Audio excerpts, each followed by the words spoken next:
அந்நியர்கள். கதை எழுதியவர் ஆர். சூடாமணி.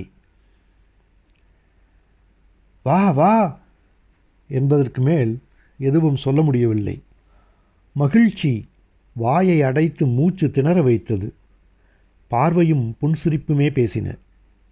ஹலோ சவி, என்ன ப்ளசன்ட் சர்ப்ரைஸ்!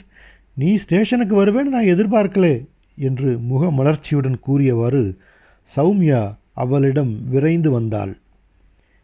எவ்வளோ வருஷம் ஆச்சுடி நம்ம சந்திச்சு. என்ன நீ ஸ்டேஷனில் எதிர்பார்க்கலேன்னா உன்னை மன்னிக்கவே முடியாது என்றாள் சவிதா. சௌமியா சிரித்தாள். அப்பாடா, நீ இப்படி பேசினால்தான் எனக்கு வீட்டுக்கு வந்த மாதிரி இருக்கு. 2 நிமிஷங்கள் வரையில் ஒரே மௌன முகங்களாய் சகோதரிகள் எதிரெதிரே நின்றார்கள். பேச்சுக்கு அவசியமற்ற அர்த்தமயமான இதயமயமான நிமிஷங்கள். சாமான்களுடன் சென்ட்ரல் ரயில் நிலையத்திலிருந்து வெளிவந்து டாக்ஸியில் ஏறி கஸ்தூரிபா நகர் வந்து சேரும் வரை பரஸ்பரம் எப்படி இருக்கே, உங்கள் ஆத்துக்கார், குழந்தைகள் எல்லாம் சௌக்கியமா என்பதற்கு மேல் உரையாடவே இல்லை. டாக்ஸியில் அவ்வளவு இடம் இருந்தபோது தம்மை அறியாமல் நெருக்கமாய் ஒட்டி உட்கார்ந்த செயல் ஒன்றே எல்லாமாய் பொழிந்தது. சவிதாவின் கணவர் மைத்துனியை வரவேற்று குசலம் விசாரித்த பின், நீ வர்றது நிச்சயமானதிலிருந்து உன் அக்காவுக்கு தரையில் கால் நிற்கலை என்று சிரித்தார். சௌமியாவின் பார்வை சகோதரியிடம் சென்றது. மீண்டும் மௌனத்தில் ஒரு பாலம், புன்னகையில் மின்னும் அந்தரிகம். இத்தனை வருஷம் ஆனாப்லேயே தோணலே, சவி தலை கொஞ்சம் நரைக்க ஆரம்பிச்சிருக்கு, வேறேது வித்தியாசம் இல்லை என்றாள். நரை. சவிதா லேசாக சிரித்து கொண்டாள். காலம் செய்யக்கூடியதெல்லாம் அவ்வளவுதான், பாவம் வருஷங்கள் என்று சொல்வது போல் இருந்தது அந்த சிரிப்பு. பிரிந்திருந்த காலமெல்லாம் இந்த சந்திப்பில் ரத்தாகிவிட்டது. பரஸ்பரம் பாசமுள்ளவர்கள் எத்தனை ஆண்டுகளுக்கு பின் ஒன்று சேர்ந்தாலும் எவ்வளவு எளிதாய் தொடர்ச்சியை மேற்கொண்டு விட முடிகிறது. சௌமியா சொன்னது போல் இத்தனை வருஷங்கள் ஆனதாகவே தெரியவில்லை. மனத்தளவில் அவர்களுக்குள் வித்தியாசம் ஏது? எனவே 11 ஆண்டுகளின் இடைவெளி கணப்போதில் தூர்ந்துவிட்டது. பிரிவே இல்லாமல் எப்போதும் இப்படியே தாங்கள் இருவரும் ஒன்றாய் வாழ்ந்து கொண்டிருந்தது போலவே தோன்றியது. விதவை தாய் இறந்தபோதுதான் அவர்கள் கடைசியாக சந்தித்தார்கள்.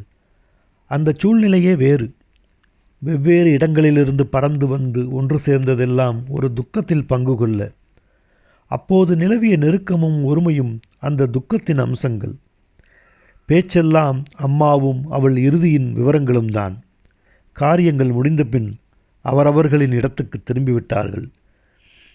அதன்பின் இப்போதுதான் உண்மையான நெருக்கம்.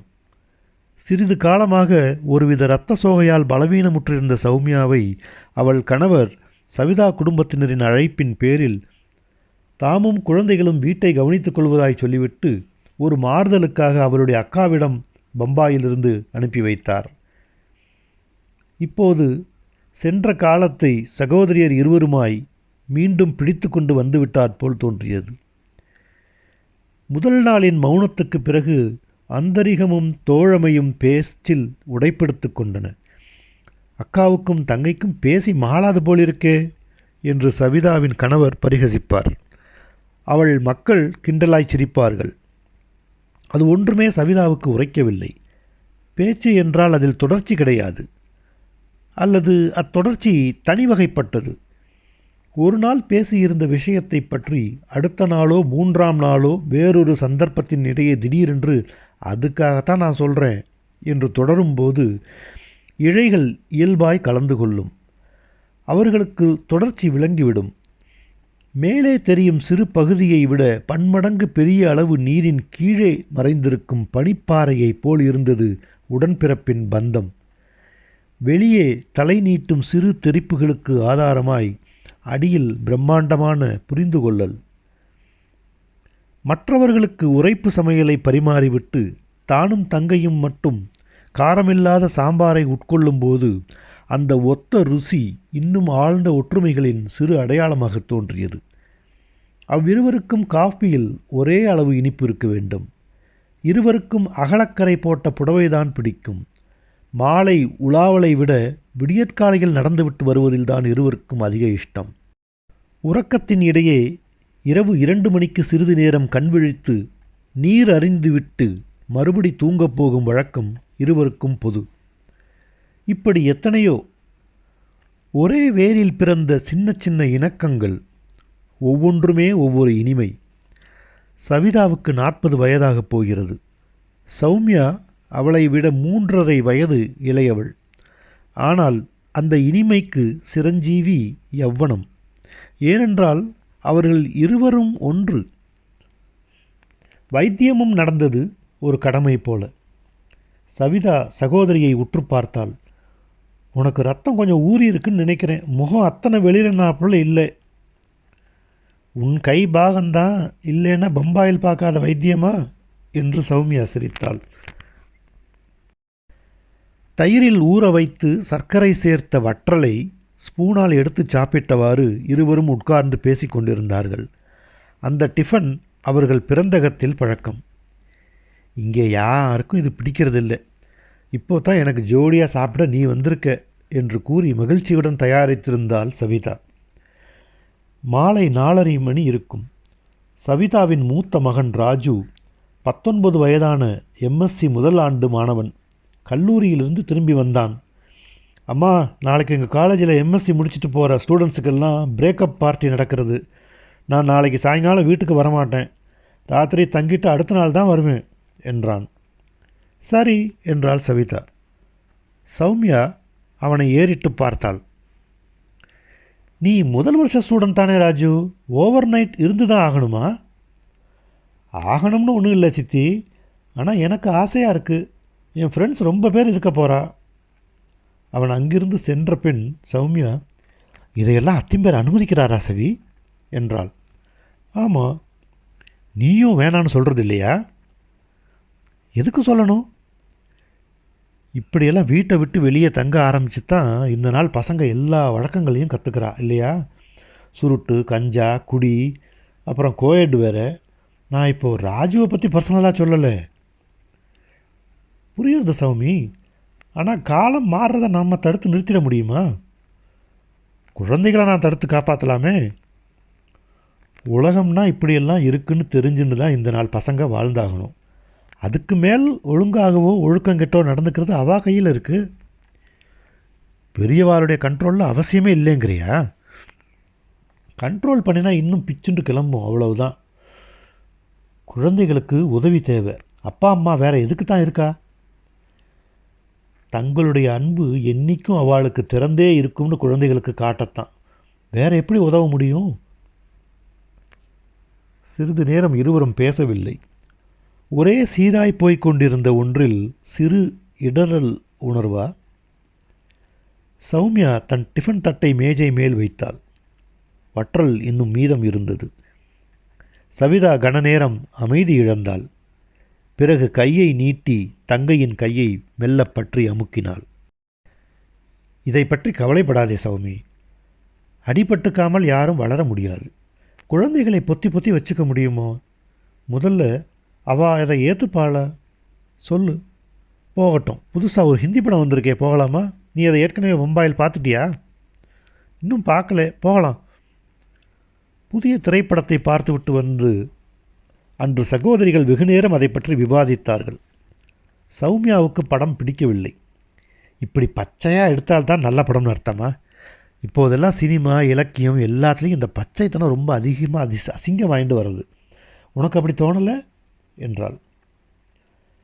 நாம் அசிங்கத்தை விட்டுட்டு அதிலெல்லாம் இருக்கக்கூடிய கதை, கலை முதலான நல்ல அம்சங்களை மட்டும் எடுத்துட்டு ரசிப்போமே.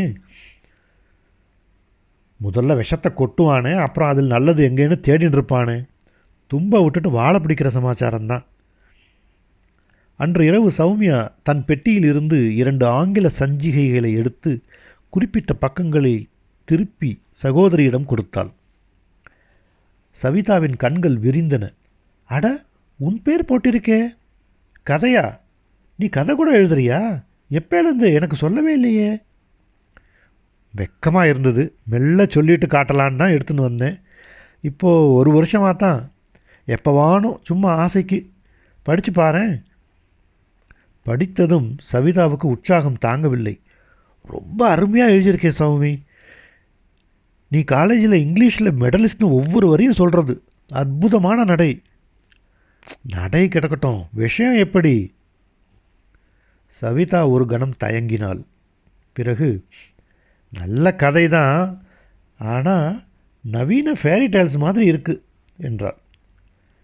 நம்ம சுற்றி எங்கே பார்த்தாலும் ஆபாசமும் பயங்கரமும் இருக்கிறதுனால எழுத்திலேயாவது நல்லதையும் தூய்மையையும் காட்டணுங்கிறது தான் என் லட்சியம். இருவரும் மௌனமானார்கள். அந்த மௌனம் சவிதாவின் நெஞ்சில் உறுத்தியது. மறுநாள் அதிகாலை 5 மணிக்கு வழக்கம் போல் தங்கையுடன் அடையாறு பாலம் வரை நடந்து உலாவி விட்டு வந்த பிறகுதான் அந்த உறுத்தல் மறைந்தது.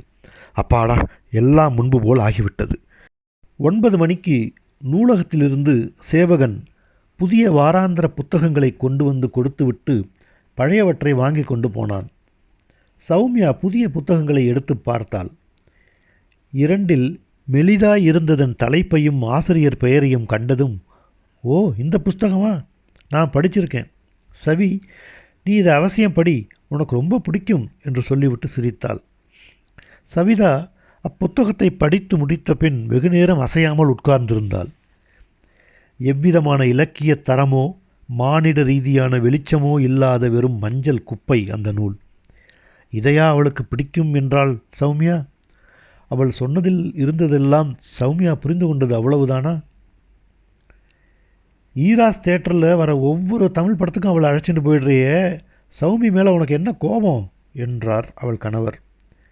பம்பாயில் அவளுக்கு அடிக்கடி பார்க்க முடியாதது தமிழ் சினிமா தானே, அவள் இஷ்டப்பட்டு தான் நாங்கள் போகிறோம் இல்லையா சௌமி?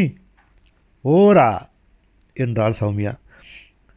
மற்றவர்கள் அர்த்தம் புரியாமல் விழித்தபோது சவிதாவுக்கு மட்டும் மகிழ்ச்சியாக இருந்தது. சிறுமி பருவத்தில் அவ்விருவரும் பெரியவர்களுக்கு புரியாமல் தமக்குள் பேசிக்கொள்ள ஒரு இரகசிய மொழியை உருவாக்கியிருந்தார்கள். அவர்களாக ஏற்படுத்தும் பதங்களுக்கும் ஒளிச்சேர்க்கைகளுக்கும் தனித்தனியே அர்த்தம் கொடுத்த அந்த பிரத்யேக அகராதியில் ஓரா என்றால் ஆமாம் என்று பொருள். திடீரென அந்தரங்க மொழியை சௌமியா பயன்படுத்திய போது தம் ஒருமை மீண்டும் வலியுறுத்தப்படுவது போல் சவிதாவுக்கு தோன்றியது. சகோதரிகள் புன்சிரிப்போடு ஒருவரை ஒருவர் பார்த்து கண்ணை சிமிட்டினார்கள். சாயங்காலம் லேடிஸ் கிளப்புக்கு போகணும், ஞாபகம் இருக்கா என்றாள் சவிதா. அவள் அங்கம் வகித்த மாதர் சங்கத்துக்கு அதுவரை சில முறை சகோதரியை அழைத்து போயிருந்தாள். இன்று மற்ற உறுப்பினர்களிடம் தன் தங்கை கதை எழுதுவாள் என்று சொல்லி கொண்டபோது கண்களிலும் முகத்திலும் பெருமை ததும்பியது. மன்றத் தலைவி சவிதாவிடம் அருகாமையில் உறைந்த ஓர் ஏழை பையனை பற்றி அன்று கூறினாள். கால் விளங்காத அவனை குடும்பத்தார் கைவிட்டார்களாம். பையன் படிக்க வேண்டும், அதைவிட முக்கியமாக சாப்பிட்டாக வேண்டும். அருகில் இருந்த ஒரு பள்ளிக்கூட காம்பவுண்டுக்குள் 4-5 நாட்களாக படுத்துக்கொண்டு அங்கிருந்து நகரமாட்டேன் என்று அடம்பிடிக்கிறான். அவனது உடனடி விமோசனத்துக்காக மன்றத் தலைவி நிதி திரட்டி கொண்டிருந்தாள். உங்களால் ஆனதை கொடுங்க என்று அவள் கேட்டபோது சவிதா 10 ரூபாயை எடுத்து கொடுத்தாள். நீங்க என்று அப்பெண்மணி சௌமியாவை பார்த்து குரலை நீட்டினாள். கனநேரம் தாமதித்த சௌமியா ஒரு தரம் சகோதரியை ஏறிட்டு விட்டு தன் பங்காக 5 ரூபாயை கொடுத்தாள். வீடு திரும்பும் வழியில் சவிதா, பாவம் இல்லை அந்த பையன் என்றபோது சௌமியா உடனே பதில் சொல்லவில்லை. என்ன சௌமி, பேசாமல் இருக்க? என்ன பேசுறது, பாவம். எனக்கு மட்டும் வருத்தம் இல்லைன்னு நினைக்கிறியா? ஆனால் இதெல்லாம் பெரிய பெரிய நிறுவன அடிப்படையில் சமாளிக்க வேண்டிய பிரச்சனை. தனி மனுஷா உதவியில் என்ன ஆகும்? நம்ம நாட்டில் வறுமை ஒரு அடியில்லாத பள்ளம்.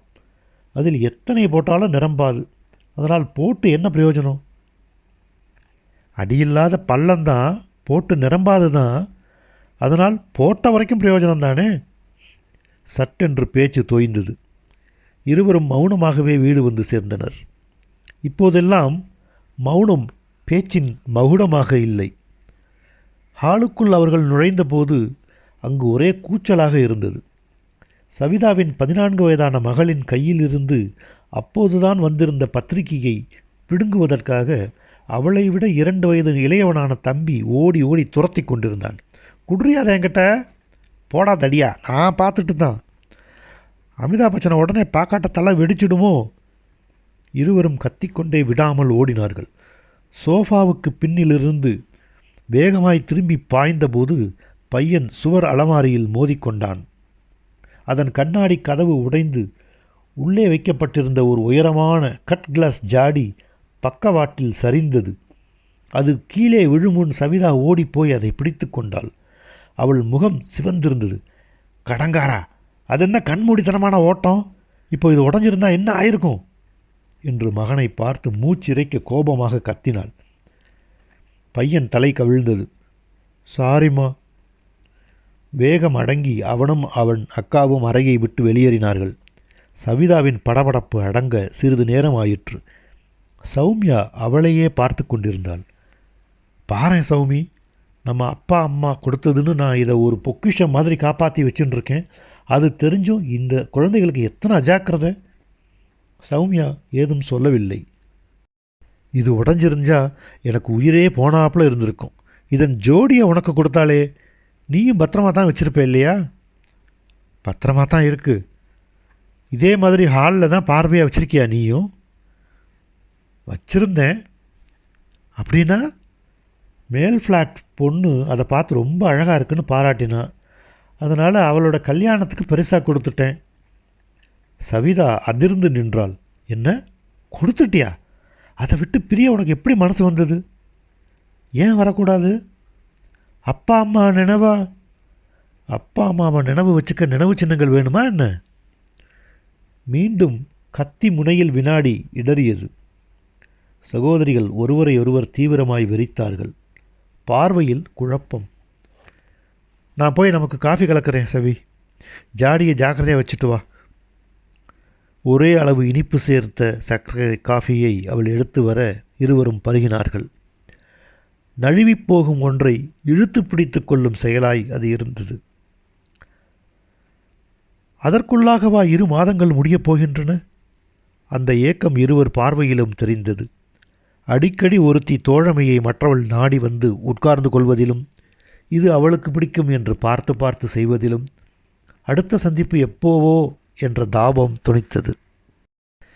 எனினும் அத்தனை ஆந்தரிகத்திலும் இப்போதெல்லாம் பேச்சில் ஒரு கவன உணர்வு.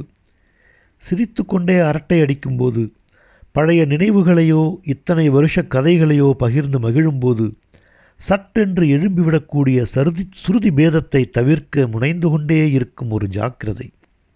விளிம்புக்கு இப்பாலேயே இருக்க வேண்டும் என்கிற கவலையில் நிழலாடும் ஒரு தயக்கம். அண்மையில் எடுத்துக்கொண்ட புகைப்படத்தின் பிரதியை தபால் மூலம் பார்த்துவிட்டு சௌமியாவின் கணவர், அடையாளம் தெரியாமல் குண்டாகிவிட்டாயே, நான் தான் சௌமியா என்று நெற்றியில் அச்சடித்து கொண்டு வா என்று எழுதியிருந்தார். அவரும் குழந்தைகளும் எழுதும் கடிதங்கள் மேற்போக்கில் உற்சாகமாகவும் இயல்பாகவும் துணித்த போதிலும் அவளுடைய இல்லாமையை மிகவும் உணர்கிறார்கள் என்ற ஜாடை புரிந்தது. விரைவில் கிளம்பிவிட வேண்டியதுதான். தாம் இனி இப்படி வருஷக்கணக்காக பிரிந்திராமல் ஆண்டுக்கு ஒரு தடவை ஒருவரை ஒருவர் முறை வைத்து போய் பார்க்க வேண்டும் என்று சகோதரிகள் தீர்மானித்து கொண்டார்கள். நியூ இயர் ரெசல்யூஷன் மாதிரி ஆயிடக்கூடாது இது என்று சௌமியா கூறி சிரித்த போதே அவள் கண்கள் பனித்தன. சவிதாவின் மோவாய் நடுங்கியது. எதுவும் சொல்லாமல் ஒரு அட்டை பெட்டியை எடுத்து வந்து நீட்டினாள். அதனுள் ஒரு அடையாறு கைத்தறி நூல் சேலை, சிவப்பு உடல், மஞ்சளில் அகலமான கோபுரக்கரை. எதுக்கு இதெல்லாம் சவி? பேசப்படாது, வச்சுக்கோ. உன் இஷ்டம். எனக்கு மட்டும்தானா? இதோ எனக்கும். மயில் கழுத்து நிறம், ஆனால் அதே அகலக்கரை. மீண்டும் புன்னகைகள் பேசின. நாட்களின் தேய்வில் கடைசியாக இன்னொரு நாள். சௌமியா ஊருக்கு புறப்படும் நாள். ரயிலுக்கு கிளம்பும் நேரம். சாமான்கள் கட்டி தயாராக வைக்கப்பட்டிருந்தன. கிளம்பிட்டியா சௌமி? சவிதாவின் குரல் கம்மியது. நீயும் ஸ்டேஷனுக்கு வரையோணும் சவி?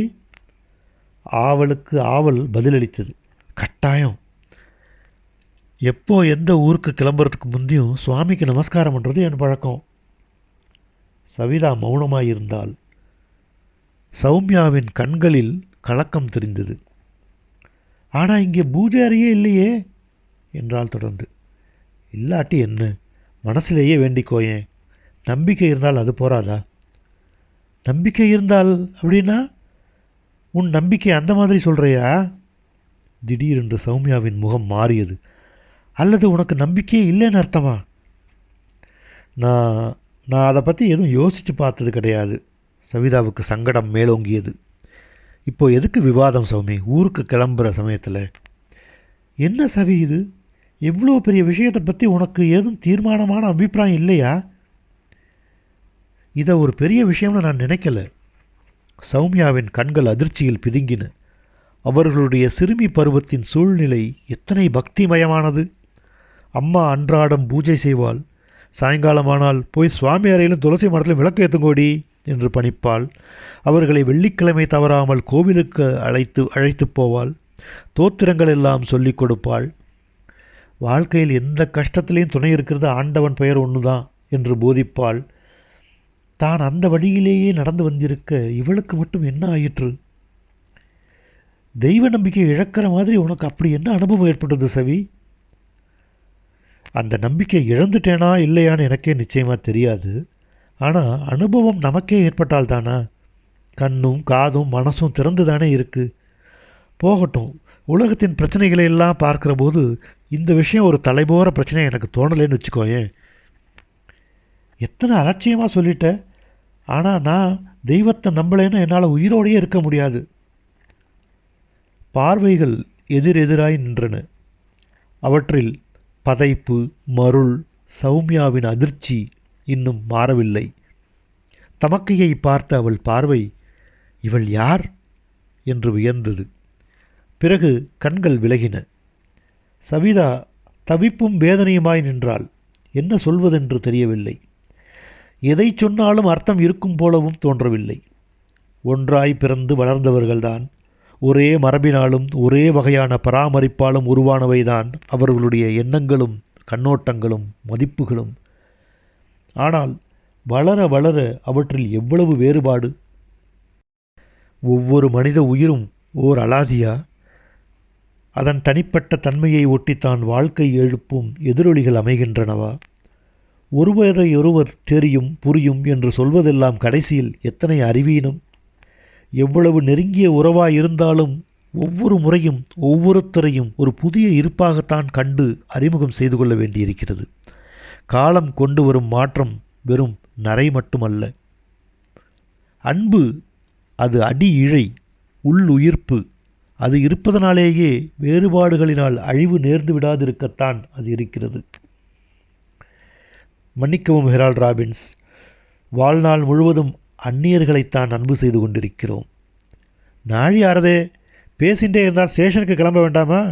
வாசலில் டாக்ஸி ரெடி என்றவாறு அங்கு வந்து அவள் கணவர் அவர்களையே பார்த்து, உங்கள் பேச்சுக்கு ஒரு தொடரும் போட்டுட்டு வாங்கோ, அடுத்த சந்திப்பில் மறுபடியும் சந்திக்கலாம் என்றார் சிரித்துக்கொண்டே. இதோ வரோம், வா சௌமி. சவிதா தங்கையின் கையை பற்றி கொண்டாள். சகோதரிகள் வாசலை நோக்கி நடக்க ஆரம்பித்தார்கள். கை பிணைப்பு விலகவில்லை. ஆனால் அவர்கள் ஒருவரை ஒருவர் பார்த்து கொள்ளவில்லை.